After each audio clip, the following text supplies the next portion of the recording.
député. Nous allons maintenant entendre M. Samuel Fourfary, qui est professeur de géopolitique de l'énergie, qu'on a souvent essayé d'inviter ici à nos contre-COP, et à chaque fois il nous disait mais ça m'est difficile pour des raisons, de devoir de réserve, et aujourd'hui enfin il peut venir nous parler. Il va nous parler de Ville contre monde. Et si possible, sans faire trop long, parce que nous sommes déjà très en retard. Alors, nous avons à peine commencé. Voilà. Je vais vous laisser les diapositives pour que vous puissiez les regarder à votre aise.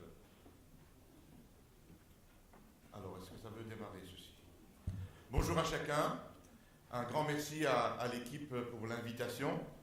C'est un plaisir et un honneur pour moi d'être là avec vous aujourd'hui pour vous parler de ce défi entre ville et monde. Et je remercie monsieur le député parce qu'il a dit beaucoup de choses que je partage et qui vont être étayées par quelques images que je vais vous présenter. J'aime bien revenir toujours à des fondements basiques et commencer par quelque chose de tout simple. Qu'est-ce que l'énergie? Et donc, on pourrait répondre beaucoup de choses, mais puisqu'on est pressé, je vais vous donner la réponse. L'énergie, c'est le travail. C'est le produit vectoriel d'une force fois une distance. Tous les enfants, enfin tous les adolescents au collège apprennent cela. Et puis on l'oublie. Et donc, on est en pleine illusion en pensant qu'on va pouvoir travailler sans énergie. C'est tout à fait impossible. Il n'y a pas moyen de travailler sans énergie, puisque l'énergie, c'est le travail. Ça se mesure en joule, c'est la même notion. Et donc, quand on vous parle d'énergie, pensez travail. Quelqu'un qui dit de l'énergie, dites-lui travail manuellement, parce que c'est exactement la même chose. Voilà le travail du passé. C'était du travail. Les animaux, les femmes et les enfants. Les hommes étaient peut-être cachés quelque part, mais eux aussi sans doute devaient travailler.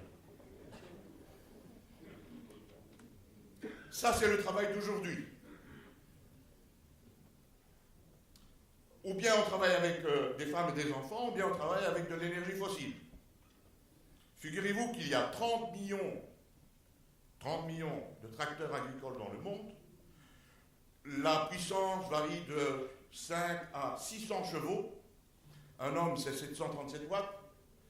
Et donc, le cheval, vous convertissez, vous arrivez à la coquette somme de 22 milliards d'êtres humains qui remplacent les tracteurs.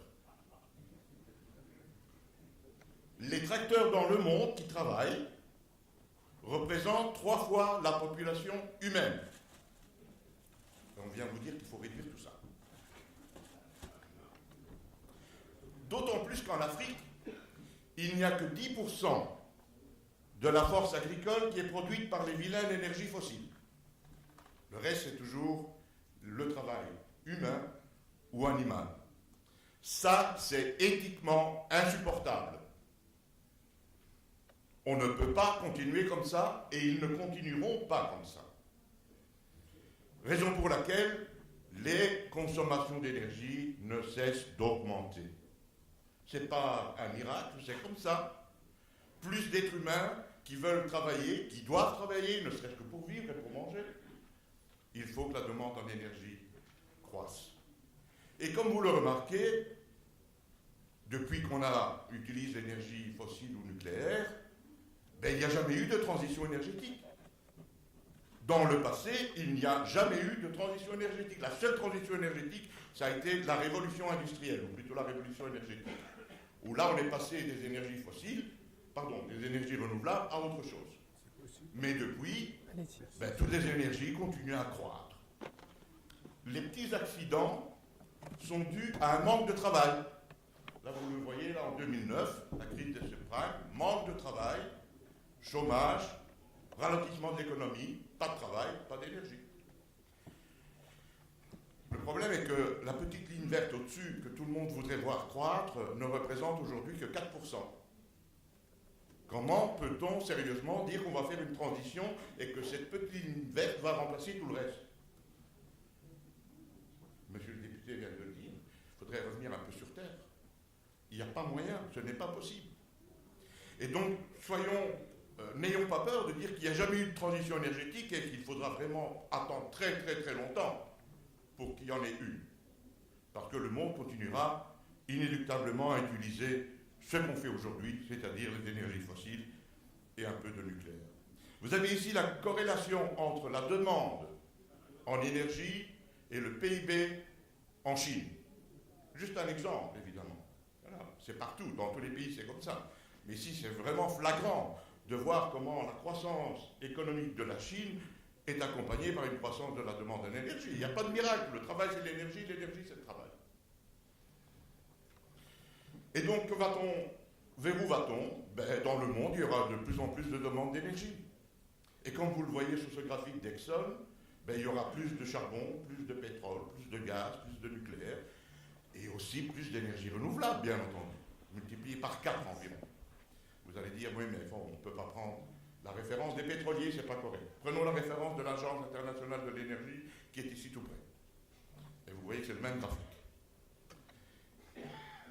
Par rapport à aujourd'hui, comme vous le voyez, en 2040, il y aura plus d'énergie fossile. Et la partie des énergies renouvelables qui augmente fortement, peut-être par 5 même du côté de l'agence, va prendre une partie de la croissance. C'est pas nouveau, vous savez, il y a longtemps qu'on le dit. Les énergies renouvelables croissent et absorbent une partie de la croissance de la demande. Et donc, vouloir dire qu'on va changer de paradigme me semble un peu exagéré. Distinguons aussi, comme ne le font pas les politiciens, l'énergie primaire de l'énergie finale. Parce que dans l'énergie primaire, ce sont des grandes questions de géopolitique, qui ne sont pas l'objet de notre réunion aujourd'hui, et la politique, elle peut s'occuper et agir, à travers des taxes notamment, sur tout ce qui est énergie finale. Mais certains rêvent que par l'énergie finale, en agissant sur des taxes, on va influencer sur l'énergie primaire. Il faut être vraiment naïf pour penser des choses pareilles. Je vais vous présenter un graphique qui vous montre quelles sont les énergies finales utilisées en Europe. La répartition. Il y a 3 types d'énergie finale, l'électricité, les carburants et la chaleur, et rien d'autre. Et voici cette répartition en moyenne en Europe. Qui est qui? Je vous laisse quelques secondes pour faire votre devinette. L'électricité représente 22%. C'est l'énergie finale la moins importante. Or, tous les politiciens se gargarisent toujours d'électricité. Les transports, c'est 28%. Et le chauffage, et l'industrie du chauffage, enfin le chauffage industriel, les fours, plus le chauffage domestique, la cuisson, l'eau chaude, ça représente 50%. Et donc, si la politique veut intervenir, pourquoi s'occupe-t-elle tout le temps d'électricité? On va voir ça dans quelques instants en parlant des villes, bien entendu. Puisque l'énergie, c'est le travail et qu'il y a de plus de gens dans le monde, voici le résultat de cette émission, de ces croissances de la demande en énergie. Et vous voyez que les croissances de demande en énergie correspondent à une croissance de la demande des émissions de CO2. En moyenne, à chaque COP, les émissions augmentent de 2%. Mais mon ami en face, Henri Masson, va vous dire que corrélation n'est pas causalité, n'est-ce pas? Ce n'est pas à cause des COP que les émissions augmentent. Mais c'est intéressant de voir qu'à chaque COP, il faut constater 2% en plus. 54% depuis que l'on parle de lutte contre le changement climatique. 54% d'augmentation. Comment peut-on encore croire qu'en parlant, on va faire des choses? Parce que jusqu'à présent, on n'a jamais rien pu faire au niveau mondial. D'autant plus que tous les chiffres sont faux. Puisque les chiffres qui correspondent à la Chine sont faux, puisqu'ils correspondent principalement à des chiffres sur le charbon. Or, il n'y a pas 2 charbons qui sont les mêmes. Et il n'y a aucune statistique sur les émissions de charbon et la caractéristique du charbon. Tous les chiffres qu'on donne en matière de CO2 sont faux. Rapidement, qui produit le plus d'émissions de CO2? Pas les États-Unis parce qu'ils sont en train de diminuer leurs émissions grâce au gaz de roche-mère. Vous voyez que l'Inde augmente fortement, je vais y revenir.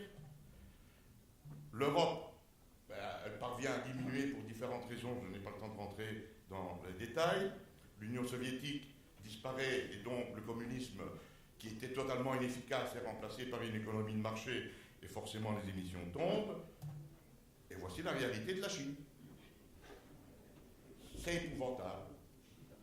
C'est épouvantable, ça représente 27% des émissions mondiales. L'Europe, 11%. Que voulez-vous qu'une taxe sur le carburant en France fasse dans ce domaine-là? C'est vraiment tout à fait idiot. Ça ne peut pas intervenir. D'autant plus que l'accord de Paris est vraiment vide, puisque chacun fait ce qu'il veut. Il n'y a même pas une obligation pour un même formulaire. Et vous avez les chiffres ici qui sont quand même très impressionnants. L'Union européenne s'est engagée à moins 40% par rapport à 1990. Et puis vous voyez tout le reste du tableau, où chacun dit ce qu'il veut. Mais ce qui est intéressant, regardez l'Inde. Elle propose, elle, non pas un objectif quantitatif, mais de réduire son intensité carbone, exprimée en tonnes de CO2 par PIB, à partir de 2005. C'est-à-dire que tout ce qu'on a fait entre 1990 et 2005, ça passe à la trappe. Même chose pour la Chine, qui, elle, ne donne même pas un chiffre, elle dit on verra bien vers 2030. Non, il y a quelque chose qui ne va pas. On est en train, ici en Europe, d'être les seuls à vouloir s'engager sérieusement sur cette question. Venons-en aux villes. Tout a commencé avec l'accord de Rio, à l'article 6, où on dit, ben voilà, pour pouvoir faire quelque chose en matière d'émissions, il va falloir intervenir aussi avec les villes, les collectivités régionales et autres, de manière à faire changer quelque chose. J'ai beaucoup travaillé dans ce domaine, et je crois qu'il y a moyen, en effet, de faire des choses, mais il faut rester un peu réaliste. Pourquoi les villes? Ben parce que les gens vivent en ville. C'est là que nous sommes, n'est-ce pas? La majorité des Européens vivent là-bas. Et donc, les 3/4 de l'énergie est utilisée en ville. Et forcément, donc, le CO2 est produit dans les villes. Et c'est la raison pour laquelle tous ceux qui veulent réduire notre impact sur l'environnement disent ben, l'homme est coupable. Et donc, puisqu'il vit dans les villes, ce sont les villes qui sont coupables. Ah oui, c'est un beau simplisme. On va voir que le problème est gigantesque, parce que nous qui sommes déjà à 3/4 dans les villes, donnons l'exemple à l'Afrique. Et l'Afrique est en train de s'urbaniser de plus en plus. Évidemment, on n'arrête pas de nous dire oui, mais ils ne doivent pas le faire. Mais ils le font, c'est leur liberté. Ils le font pourquoi? Parce qu'il y a un peu plus de richesse dans les villes que dans les zones rurales. Et donc on ne va pas arrêter ça. Et puis, c'est la propension de l'être humain de se regrouper. Donc c'est une démarche tout à fait naturelle que les Africains ont, comme nous l'avons eu, et qui fait que les croissances sont extraordinaires dans l'urbanisation. Il y a actuellement 28 villes de plus d'1 million d'habitants. Il n'y en avait qu'une en 1995. Et c'est un phénomène inexorable, on ne va pas l'arrêter. Les ONG peuvent dire que ce n'est pas bien, ça va continuer. C'est la raison pour laquelle on essaye, dans divers organismes, de limiter l'impact de l'énergie dans les villes, et notamment, je voudrais vous parler brièvement de l'action qui s'appelle le Pacte des maires, Covenant of Mayors. C'est une activité de l'Union européenne où il y a actuellement 7755 maires qui ont signé un accord avec la Commission européenne en s'engageant de suivre l'exemple de moins 40%. Et comme vous le voyez sur cette carte, ben, ça fait beaucoup d'émules. Surtout dans le sud de l'Europe, comme vous le voyez. Il y a encore beaucoup de trous, mais dans le sud de l'Europe, il y a énormément d'intérêt pour cette activité. Je pense qu'il y a aussi une dimension là de vouloir montrer dans un petit village, dans un territoire, même dans une grande ville, ben, on est allé à Bruxelles. Hein, c'est un peu ça le message que je crois discerner derrière cela. Parce qu'après, lorsqu'on passe aux choses concrètes, c'est un peu différent. Vous voyez, sur les 7755 signataires, il n'y en a plus que 1743 qui remettent des rapports. On verra dans quelques années de combien de CO2 ils auront diminué leur empreinte. Que peuvent faire les villes? Parce que tout le monde, tous les maires disent on va réduire, mais que peuvent-elles faire, les villes? Qui consomme? Est-ce que c'est le maire de la ville qui consomme? Ben, évidemment pas. Est-ce que c'est la ville? Mais non, ce sont les citoyens qui habitent dans la ville. Et donc les consommations, finalement, sont des consommations de choix personnels et non pas du maire de la ville. On va voir qu'il y a moyen de faire quelque chose, mais c'est quand même fort limité. Il n'est pas possible de tout faire. Et la ville elle-même, de quoi est-elle coupable? Que consomme-t-elle? Ben, d'abord, c'est les bâtiments publics. C'est évident que la mairie doit être chauffée comme doit être chauffée notre maison. Les écoles, ça dépend des pays. Certains pays sont les maires qui sont responsables, d'autres pas. Les piscines, les stades, etc. Donc il y a des activités qui peuvent et qui doivent être gérées par la ville et qui donc peuvent diminuer leur impact. Sur le transport en public, ben oui, les villes peuvent faire des choses, mais c'est quand même, à mon sens, un peu plus limité comme on va pouvoir le voir. Sans doute que le domaine le plus important, c'est celui de l'éclairage public. Et là, c'est assez facile.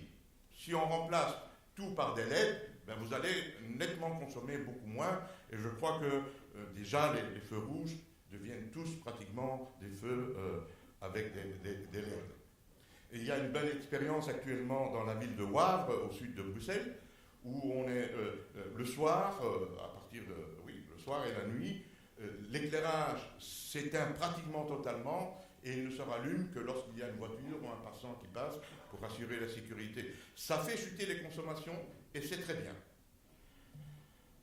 Mais il n'y a pas de statistiques dans ce domaine. Vous pouvez chercher, il n'y a pratiquement pas de statistiques sur les consommations des villes. Et donc, comment pouvoir prétendre qu'on va réduire de 40% si on ne sait même pas quelles sont les consommations actuelles? D'autant plus que dans le domaine du transport en public, comme vous le voyez sur le graphique, ben, finalement, le transport en public, c'est pas tellement important au point de vue consommation d'énergie. Comme vous le voyez, plus de 70%, ben, c'est l'automobile, et les transports en commun, c'est très peu.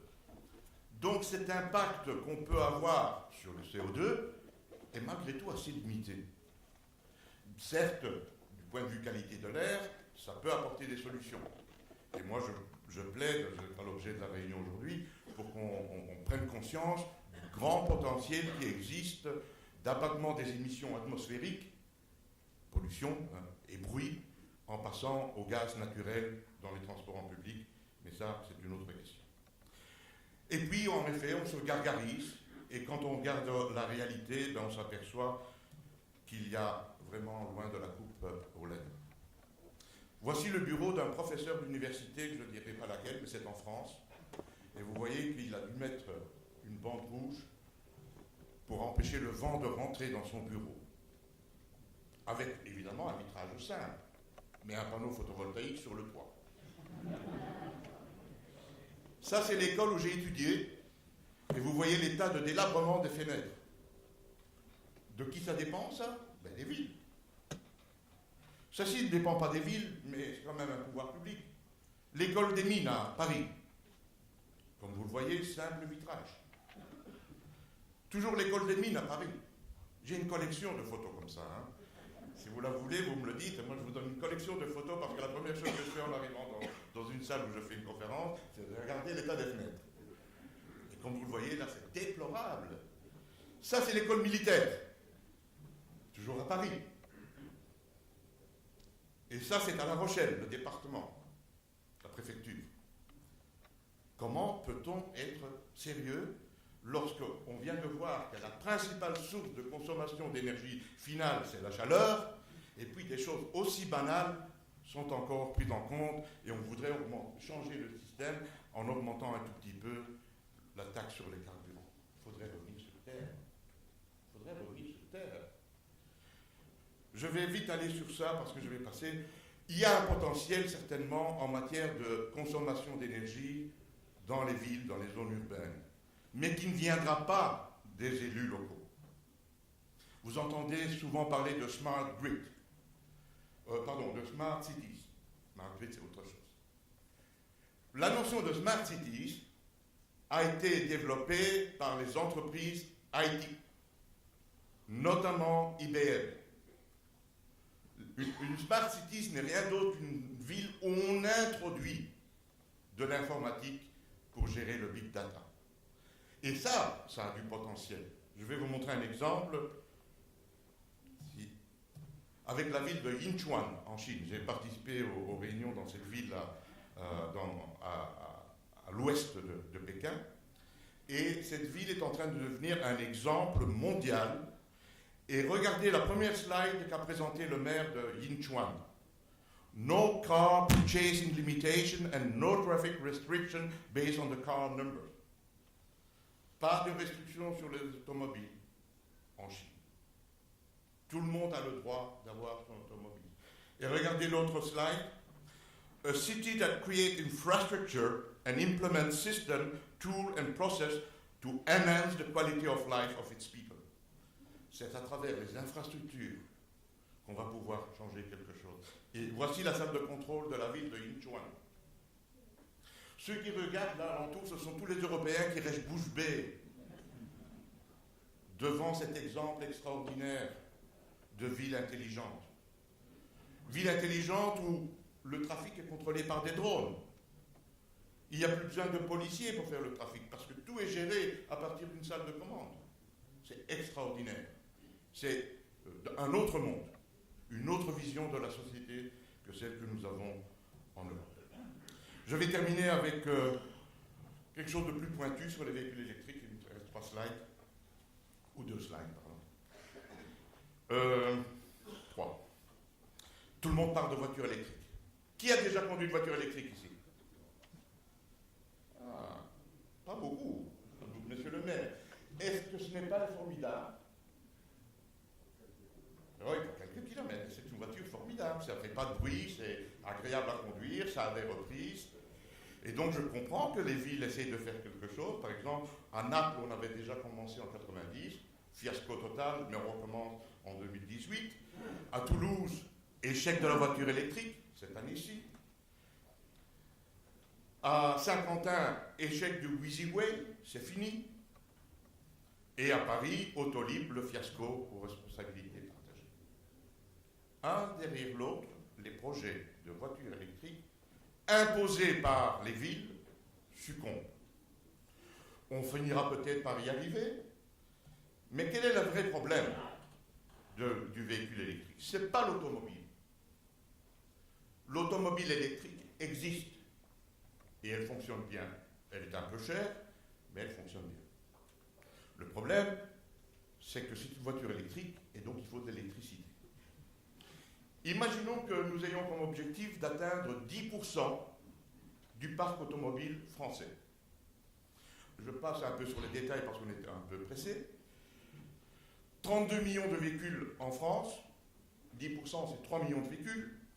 Vous faites un petit calcul et vous arrivez au chiffre ridiculement bas de 1,8% d'augmentation de la consommation d'électricité. Rien du tout. Donc la consommation d'électricité n'est nullement un problème. En partie parce que le moteur électrique a un bon rendement, contrairement au moteur thermique. Mais, en électricité, il n'y a pas que les mégawattheures ou les kilowattheures qui comptent. Il faut regarder aussi la puissance. Et lorsque tout le monde va installer sa voiture, mettre sa voiture chargée en charge rapide, je vous passe les détails, vous devez plus que doubler la capacité installée d'électricité dans un pays. Il faut multiplier par 125% la capacité installée pour avoir 10% de véhicules électriques. Monsieur le maire, il vous faudrait beaucoup d'autres Flamanville. Donc, il faut dire aux politiciens, si vous voulez des voitures électriques, commencez d'abord par créer des centrales électriques. Et comme on a vu que les centrales électriques, ne peuvent pas fonctionner uniquement avec des énergies renouvelables, il faudra du nucléaire, ou du gaz, ou du charbon. Je termine, Sans compter qu'il va falloir ouvrir tous les trottoirs de la ville pour passer des câbles. C'est banal, hein, technologie toute simple. Il faut ouvrir les trottoirs et mettre des nouveaux câbles de puissance. Qui va payer tout cela? C'est impayable. Et de toute façon, pour le trafic, ça ne change rien parce qu'un véhicule électrique, c'est toujours un véhicule. Et donc, on est en train là de s'attaquer à un problème en le prenant vraiment par le mauvais bout. Je termine. J'ai beaucoup d'admiration pour Jacques Ellul. En tant que protestant, voilà, j'ai étudié beaucoup ce philosophe, un grand penseur français, et j'ai été choqué de voir que le mouvement écologiste s'était approprié ce titre fantastique, penser globalement, agir localement. Et j'étais gêné. Je me dis, mais comment c'est possible qu'un homme pareil soit associé à toute cette mouvance? Puis j'ai un peu approfondi la question et je me suis aperçu qu'en fait, c'est pas la pensée de Jacques Ellul. Parce que Jacques Ellul est quelqu'un qui était avec de la rigueur et de la liberté de penser. Or, monsieur le député a bien montré qu'il n'y a aucune rigueur actuellement. Et il n'y a surtout aucune liberté de penser. Et quand il disait qu'il fallait passer globalement et agir localement, il pensait cela en tant que protestant, en disant les paroisses doivent décider, et pas la hiérarchie. Or, c'est exactement ce qu'on est en train de nous faire croire. C'est le haut qui nous impose notre façon de vivre. C'est le contraire de la pensée de Jacques Ellul. Et donc, soyons attentifs que la liberté est la base de notre société. Et que vouloir nous imposer des choses qui n'ont ni queue ni tête, en plus, est vraiment très dangereux. Donc, oui, les villes peuvent faire des choses, mais pas des miracles. Oui, on peut améliorer l'efficacité énergétique, mais on ne fera pas de miracle. Nous avons besoin de beaucoup plus d'énergie pour apporter le bien-être et la liberté à tous les habitants de la Terre. Je vous laisse mon adresse email si vous voulez en savoir plus, et je vous présente en même temps mes 2 derniers ouvrages, si cela devait vous intéresser d'approfondir les questions. Merci pour votre attention.